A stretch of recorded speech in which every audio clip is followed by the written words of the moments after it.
Hi, what's up, YouTube? Welcome to the Struggling Day Trader channel. The name is Hassan, and this channel is about my struggle to become a profitable day trader. Been day trading about 3 years now, and it's still a struggle every single day. But I think I'm making great progress, and I'm documenting my journey.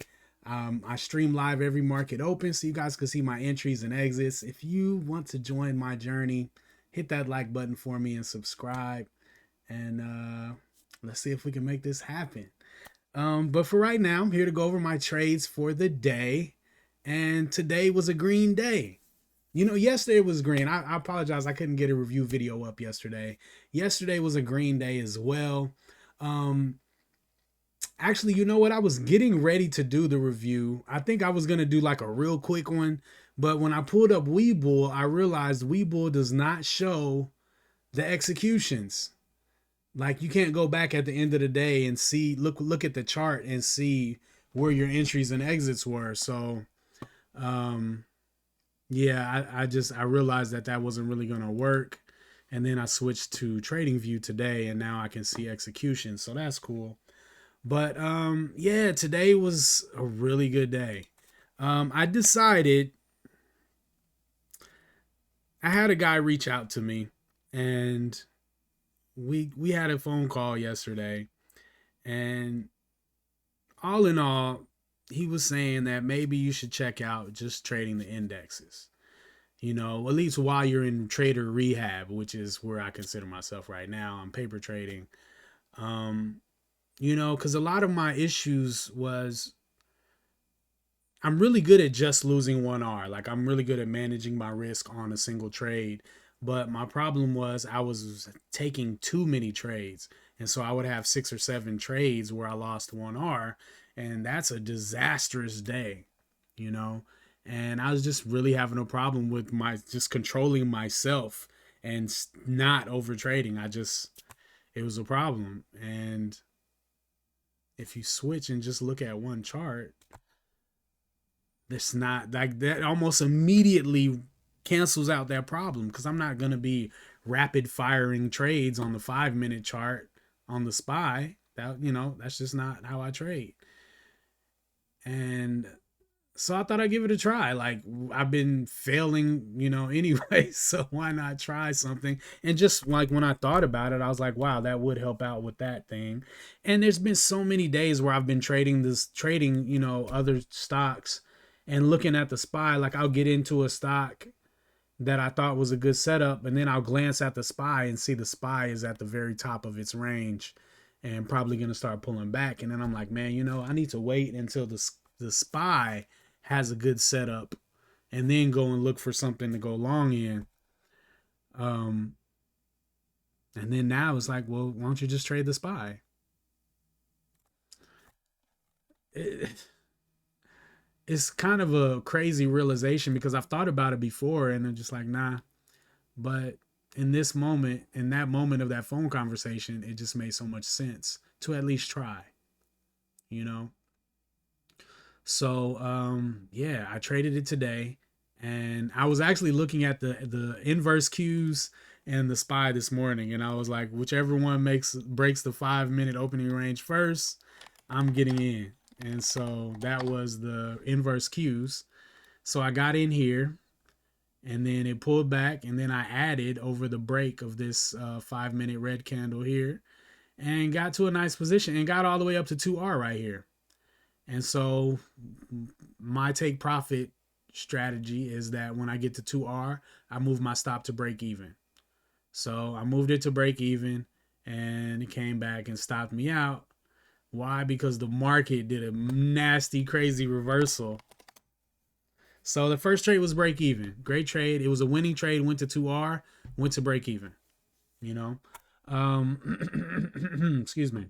So now I'm looking at the SPY bounce, and look, I drew levels on the SPY this morning, and look how this thing just bounced off of this level down here, like crazy. I just wasn't even thinking about it at the time. I don't know if I would have had the confidence in my level, but my levels were really good today, spot on today. It really played well around these levels. I definitely could have traded around these levels.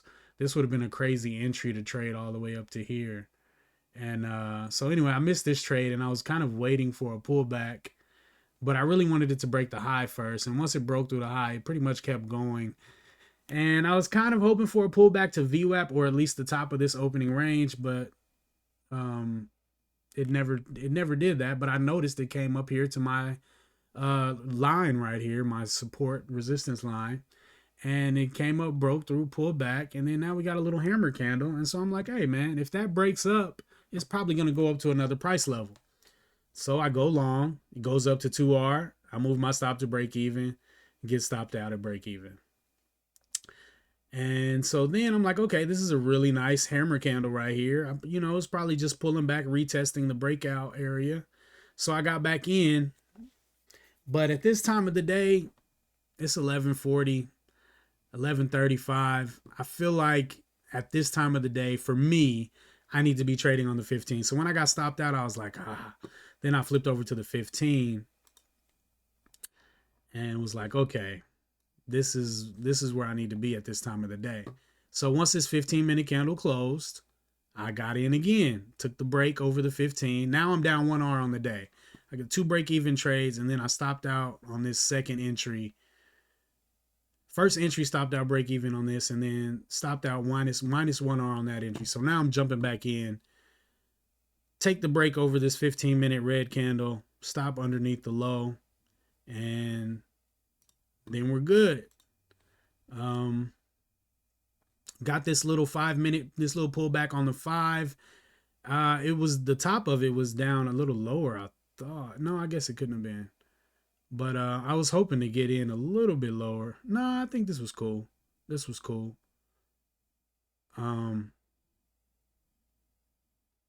So yeah, anyway, I added as it broke back over this red 5-minute candle.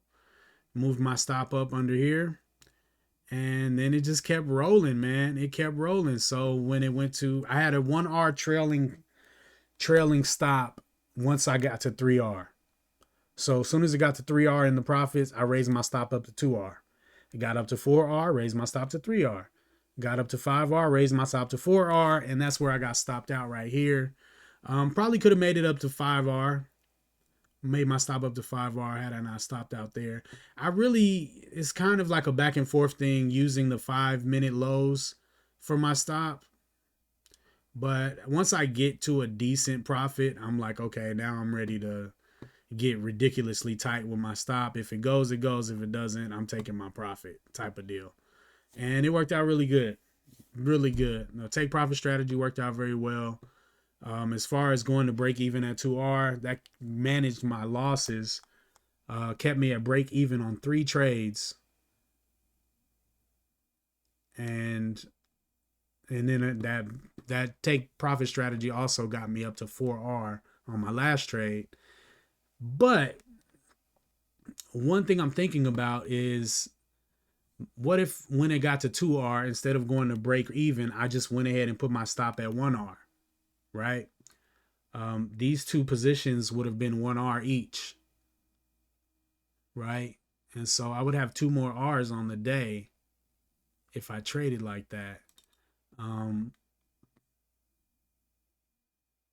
So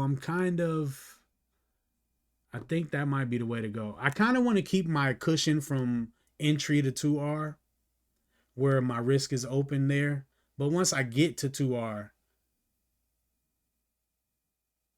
I think going up to break even is cool. I mean, going up to 1R might be that move. Um, it's probably going to depend on the price action though. I don't want to move my stop right into the middle of price action. Like, I do want to have a swing low or some kind of, short-term support that I feel like I'm putting my stop under. I don't just want to sit it out there to get hit. But yeah, today was a really good day. I felt so relaxed and so chill. Usually my monitor over here to my left has 6 charts on it, and I'm constantly scanning, constantly looking at all these possible opportunities, and I get tangled up and lost in the sauce and just start trying to trade everything. And it just hasn't been working out, and I've been having a hard time getting myself to chill. So I think this is a good move for me, and we'll see how it goes. We'll see how it goes. Something had to change though. Something definitely had to change, and I think this is a reasonable move. So, um, we can try it again tomorrow. Same deal. Um, I don't know how I feel about the shorting trading the cues. Like if I don't short on principle, I don't know about going buying an ETF that is shorting. I don't know. Maybe I need to learn a little bit more about ETFs, but I don't know. I think for tomorrow I'll probably just watch IWM and the Spy and just roll like that. Yeah. Yeah. So yeah, man, today was good. I needed today because things were getting dark, man. It was just like starting to get kind of to that hopeless place again. And now I'm feeling good. I'm feeling good. I feel like I have something that I can focus on, and I can just look at the levels, look at the price action, and hopefully make better decisions. But time will tell. One day means nothing, you know. I mean, it's I'm happy about it. It could have been a bad day, right? That would be different than it being a good day. But just really excited to see how things go tomorrow. But yeah, I think I am at least at the moment. I'm now an index trader. That's wild. Like that's a huge change. But I'm gonna try it out. I'm gonna try it out and see how it goes. I think it's gonna be fun. We'll see though. Anyway, appreciate you guys for the support. It means the world. It's been really making this journey a lot more fun, and I've learned a lot from you guys, man. I've learned a lot from you guys. A lot of good reminders and a lot of things that I hadn't really thought about. So yeah, man. Shout out to you guys, man. Um, anyway, hit that like button, subscribe, and I'll check you guys out tomorrow. Peace.